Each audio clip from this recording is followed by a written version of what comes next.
Hello, good evening and welcome to CTV PM edition. Today is Thursday, the 13th of October 2022. Let's take a look at some of the stories that are making headlines tonight. Kickstarting off tonight, President Yoweri Museveni has today signed 4 bills that were passed by Parliament into law. Now, according to a statement released today by the State House Presidential Press Unit, the laws signed include the Physical Planners Registration Act 2022, the Kampala Capital City Amendment Act 2022, the Mining and Minerals Act 2022, the Computer Misuse Amendment Act 2022.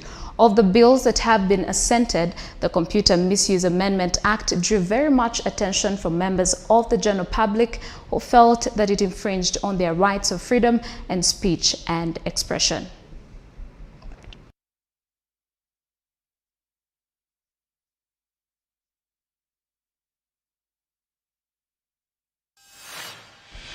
And moving on, friends, relatives and officials from the National Unity Platform are demanding for the unconditional release of the party members who were arrested during the 2021 general elections. Many of the people who were arrested have been appearing before the General Court-Martial. Let's take a look. Recently, members of the National Unity Platform who were arrested in November 2020 appeared before the General Court-Martial and requested for bail only to be rejected, again for lack of proper documents. Indaga muntu ze twakola ne tuzibalaga ate ne mugamba tetulina biwandiko kibe bagala ebisingawo nga n'ogenda mu ddwaliro mulaga ndaga muntu. The court decision to deny the suspects bail did not go down well with some party members who have since called this an injustice. In a press conference held this morning at the party headquarters, one of the parents of a suspect condemned the arrest of her son and demanded for the release. Bamazemu amanyi okubagamba nti abaana baddeyo mu kkooti okusaba okweyimirwa kwabwe bakugobye babasibe paka ebbanga lyonna. Other parents are also demanding for justice.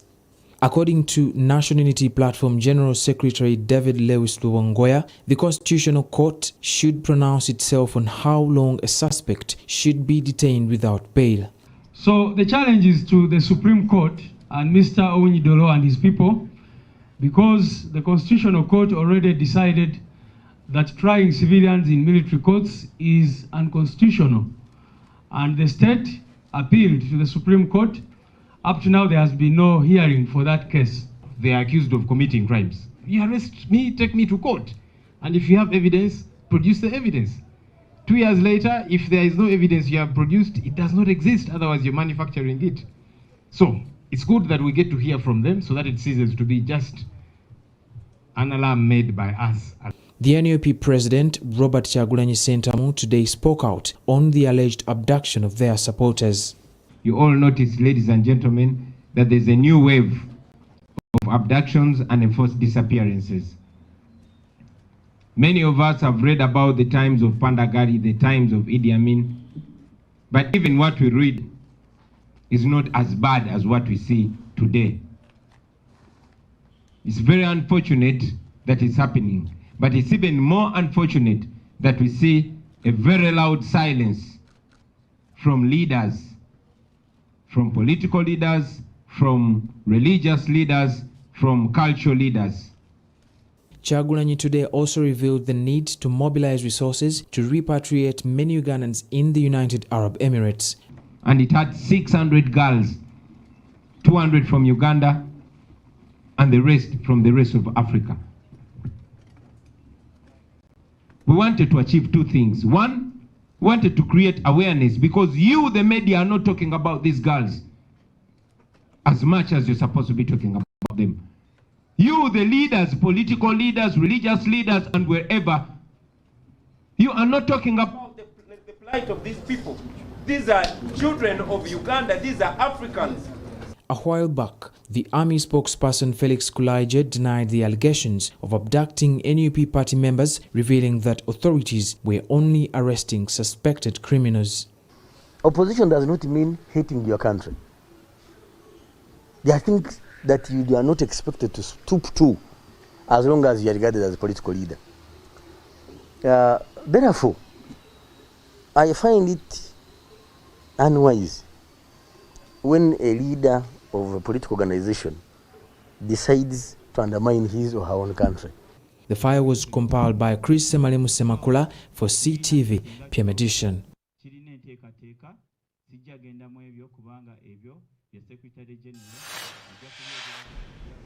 The International War Crimes Division Court has today dismissed an application filed by detained members of Parliament Alan Sewanyana and Mohamed Segirinya, who were seeking to go to Constitutional Court for a review on two rulings it previously made. Now, the lawyers of the two legislators were not happy with the decision, which they called unfair.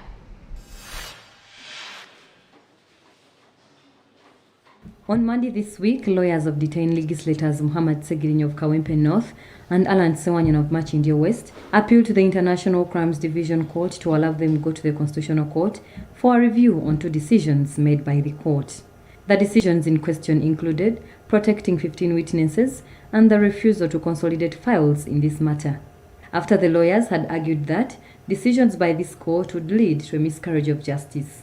However, in her ruling today, Lady Justice Alice Komhanji declined to grant their plea. According to Justice Komhanji, the provisions did not call for constitutional interpretation because it had already pronounced itself. And the ICD rules are clearly in line with that court decision. I therefore decline to refer the two questions to the Constitutional Court for interpretation. In her ruling today, she also rejected the decision to go to the Constitutional Court on the decision made on consolidation of files. If the applicants were the only accused persons appearing on the charge sheet of Rengo, CRB 203 of 2021, they would safely be added to the charge sheet of Masaka, CRB 605 of 2021. According to the court, the pre-trial session resumes on 7th November. Segirinya and Sewanyana's lawyers today spoke out against the ruling of court. We have received this decision. We shall respect it to the extent that this court has the discretion.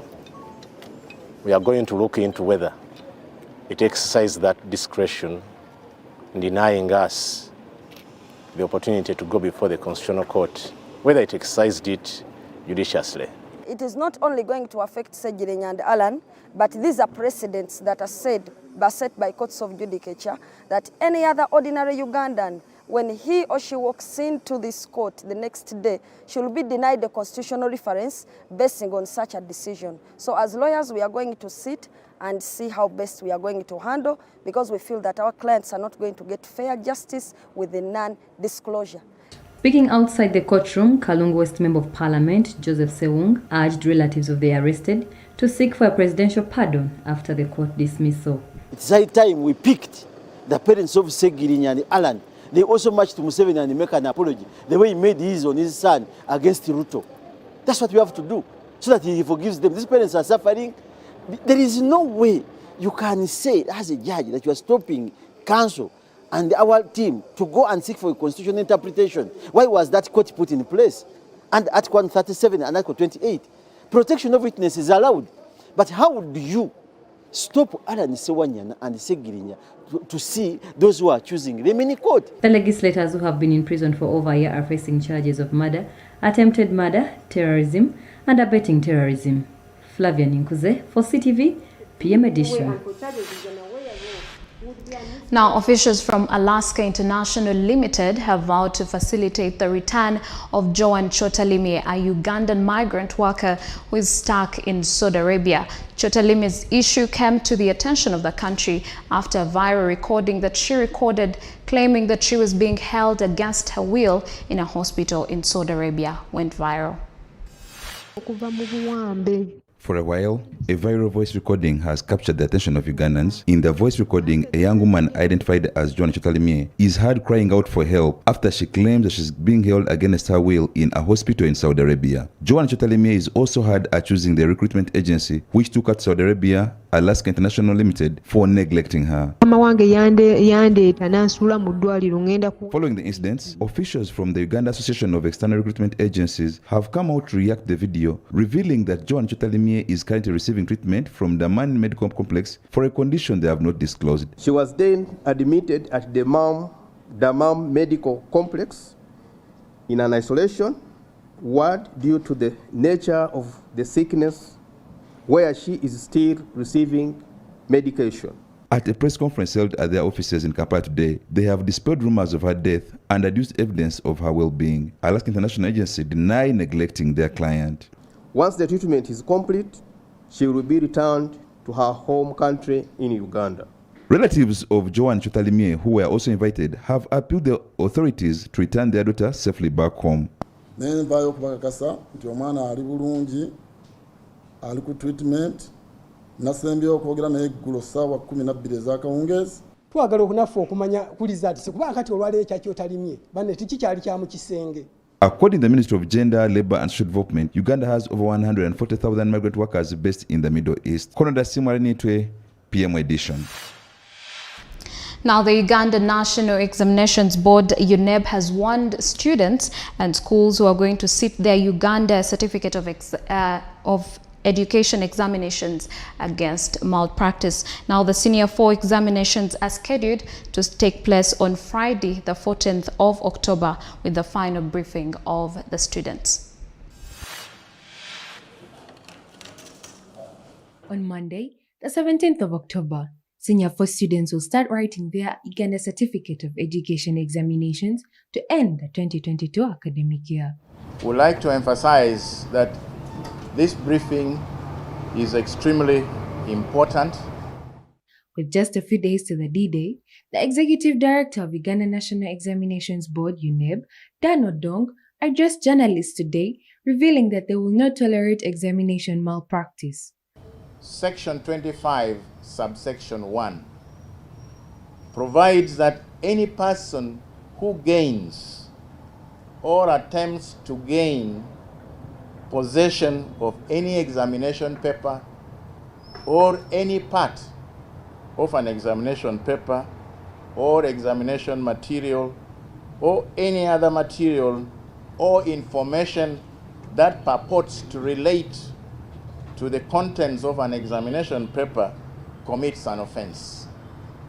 They will be liable to a fine not exceeding 2,000 currency points or a term of imprisonment of 10 years, not exceeding 10 years, or both such fine and imprisonment.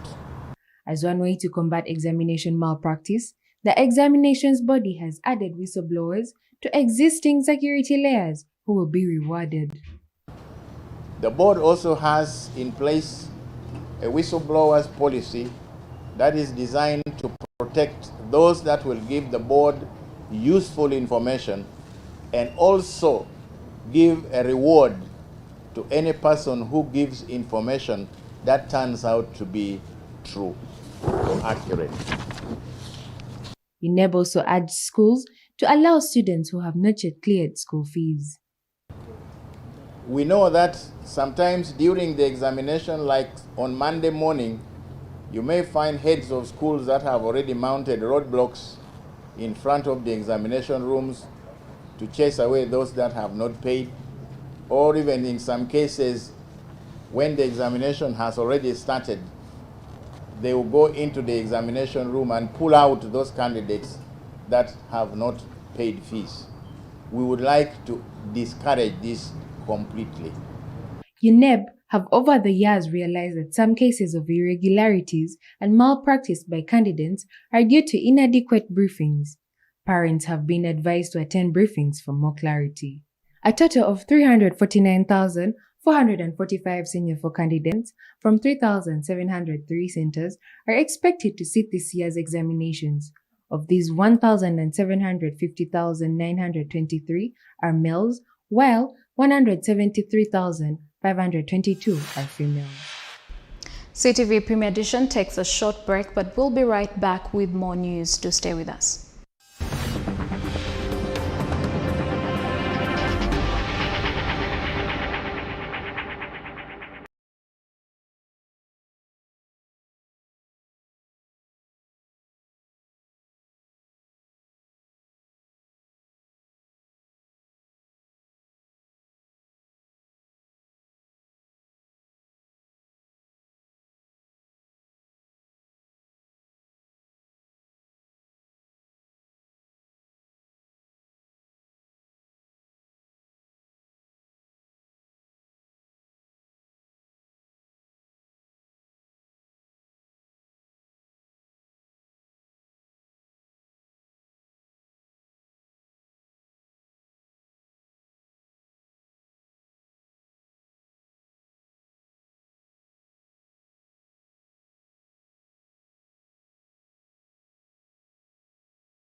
Welcome back. You're still watching CTV PM Edition with me, Agi Oase, and Isaac Luchamzi on sign language. Now, moving on, Ugandans have today been urged to go for regular eye checks in order to prevent eye problems, which may eventually lead to blindness. These remarks were made today as Uganda joined the rest of the world to commemorate the World Sight Day. Let's take a look. Globally, at least 2.2 billion people have a near or distance visual impairment, and yet for some of these challenges can be addressed. According to the Ministry of Health, 2.5 million people suffer from moderate eye problems in Uganda. Jacqueline Babonerawo, an eye specialist with Lapea, say there are many eye diseases that go unnoticed. People are exposed to a few of them, but we are here to let them know that there are over 100 eye diseases that need actually urgent care and attention as far as eye care is concerned. There are quite a number of them. The only challenge is that most of our eye diseases don't come with pain. That is why they are not recognized in the early stages. According to experts, some of the eye disease in children can be prevented if parents are vigilant. Parents have not paid keen attention to these children, in that by the time they do report these conditions, the eyes are already in a very severe state. Because the parents, these days parents do not stay with their children because of work. On this day of commemorating the World Sight Day, experts have recommended ways of how to maintain eye care. I encourage people on this particular day to preserve their sight by having a healthy diet.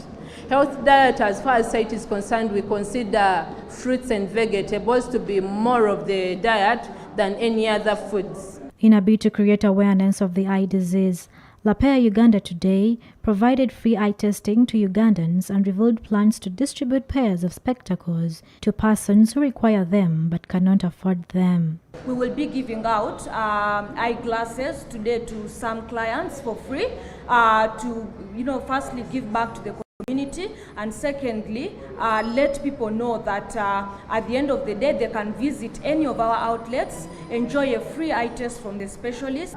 And we, as Lapea, the Pan-African eyewear brand, we tend to mark this event or this milestone in community with our clients by providing free vision tests at all of our branches, and also globally, at least 450 million children have a sight condition that needs treatment, with 90 million children living with some form of sight loss.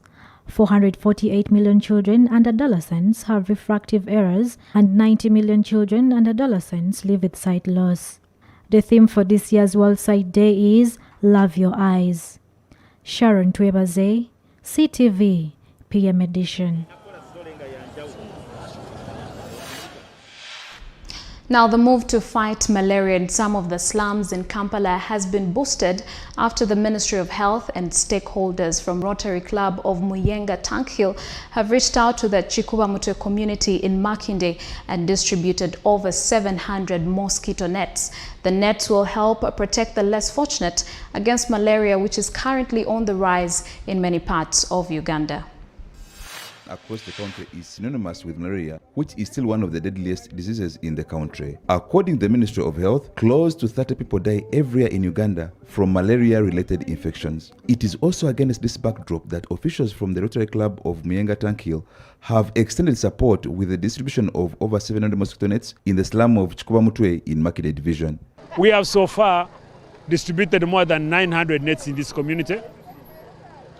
I am informed that this Rotary Club has continued to come here every other 1 month to improve on the cleanliness of the drainages in this community, popularly referred to as a Myara, Kugogora Myara. This Rotary Club has given almost 100 wheelbarrows. According to the Rotary District Governor of Uganda and Tanzania, Pista, it's good to extend support to vulnerable groups of people. To be part of the communities, to be part of the institutions that are fighting the death of 30 persons per day due to uncontrollable malaria. To the communities of Chikubamutwe, I pray that the training that has been extended to the leaders here, which took the whole of today,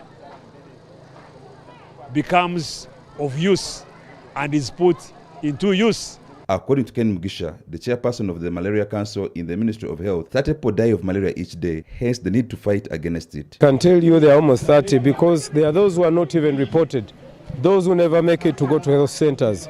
Reported cases have been between 16 to 20, but there are so many who die in their homes, so many who die in communities which are far away, and no one can even realize, including the health centers in those places, that there's a death recorded because of malaria. Is to support this community to improve, to stop the spread of malaria, and in that regard, we've raised money and provided equipment that is assisting the community to improve their sanitation. So we've provided, wheelbarrows, hose, shovels, lots of equipment that they can use to improve the sanitation conditions in their area. Malaria is still a killer disease, and this explains why the Ministry of Health is still carrying out campaigns against it. Story was compiled by Chris Makula, PM Edition. Now, in our regional news tonight, African countries are divided over a UN vote against Russia, while in Sudan, pupils return to school amid political and economic turmoil. Let's take a look. 26 African countries voted in favor of the resolution rejecting Moscow's controversial referenda in 4 Ukrainian regions. 19 others abstained. Mali, the Central African Republic, Ethiopia, the Republic of Congo, South Africa, Sudan, Uganda, and Zimbabwe were among the African countries that abstained. Eritrea, which had previously voted to reject a UN resolution condemning the Russian invasion of Ukraine, also abstained. 3 of these countries hosted Russian diplomatic chief Sergei Lavrov during his tour of the region in July. Burkina Faso, Cameroon, Equatorial Guinea, and Sao Tome were absent from the assembly. The General Assembly of the 193 member states had met in an emergency meeting. It adopted the resolution with 143 votes in favor, with 5 countries against and 35 abstaining, including China, India, Pakistan, and South Africa, despite diplomatic efforts by the United States. It's back to school time in Sudan, but 9-year-old Zahara Hussein is doing chores at home. Like millions of Sudanese children, she had to leave school because her parents could not pay her school fees. 2 years later, she even managed to climb to first place despite the difficult learning conditions with cracked walls, rickety tables, and often waterless toilets in her school. In Sudan, 7 million children do not go to school, particularly in rural areas where nearly 2/3 of the 45 million inhabitants live, a catastrophe for an entire generation, according to NGOs. Already during the 30-year dictatorship of Omar al-Bashir, who was removed from office in 2019 following a popular protest movement, families withdrew their children from school to cope with the economic crisis. The political and economic stagnation that followed a coup a year ago, recurring ethnic conflicts, and prolonged school closures due to the COVID-19 pandemic have only worsened the situation in this country, one of the poorest in the world.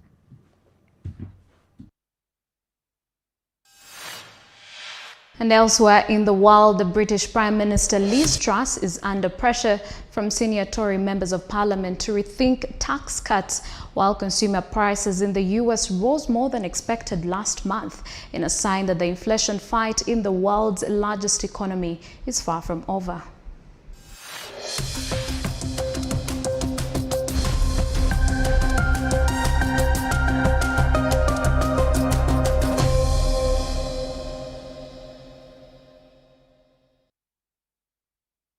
The British government may have to rethink its tax-cutting plans to reassure financial markets and stabilize the economy, some senior Conservative MPs have said. The warnings come ahead of a bruising appearance for the Prime Minister at a meeting of Tory backbenchers. One loyal minister told reporters that they are in a completely dreadful place and there is no way out. Maybe Liz Truss will find a way. Ms. Truss has repeatedly defended the proposed tax cuts outlined last month. The Chancellor's mini-budget on the 23rd of September, which included £45 billion of tax cuts funded by borrowing, sparked turmoil on financial markets and promoted the Bank of England to intervene to protect pension funds. Kwasi Kwarteng is due to set out how he will fund the package and reduce debt on the 31st of October. Inflation in the U.S. is being closely watched as the U.S. central bank's efforts to tame the problem push up the dollar and global borrowing costs. Inflation, the rate at which prices rise, was 8.2% in the 12 months to September, down from 8.3% in August. Despite the fall, the figure was still higher than forecast. The rate is well above the central bank's 2% target and means the Federal Reserve is likely to continue to keep rising interest rates in an attempt to cool rising prices. Stock markets fell sharply following the report, which disappointed investors who had previously been cheered by other signs like a decline in shipping costs that seemed to signal the problem might be subsiding.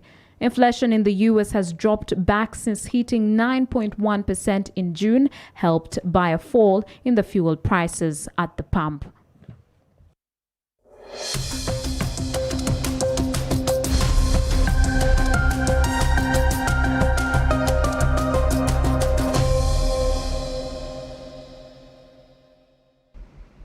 We take a short break and we'll be right back with more news from the world of sports. Do stay with us.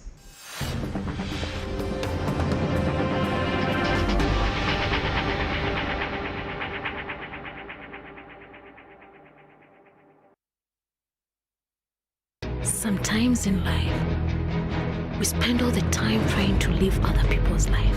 And along the way, we lose who we are by copying what other people are doing in their relationship. You see, from the last time I met your sister, I've not spent a day or a minute without thinking about her. It's a good surprise on a Monday. This is nice. So you and him are we're just friends. Wow. Come on. Just friends. You either tell me where you're from or you go back to where you've been. Thinking it would work out for us, but yet to find out that's not who we are after experiencing a great disappointment. She's in love with some other man, so classy, a gentleman, not poor dogs like you. These are the mistakes girls do. Now showing on CTV. Don't blink.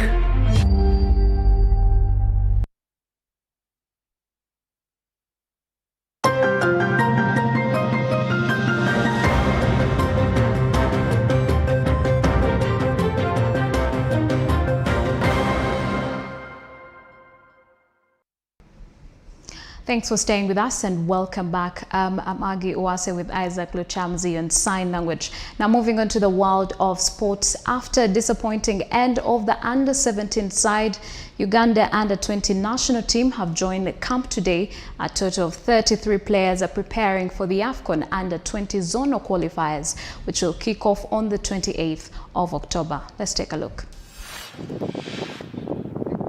The Hippos, who are defending champions of the region, have entered a camp to prepare for the upcoming zonal qualifiers. The team enters camp just a day after the under-17 national team failed to defend their crown after failing to Somalia in the semi-finals. The qualifiers will be held in Sudan between October 28th until November 11th. Uganda is pitted in Group B alongside neighbors Tanzania and Ethiopia.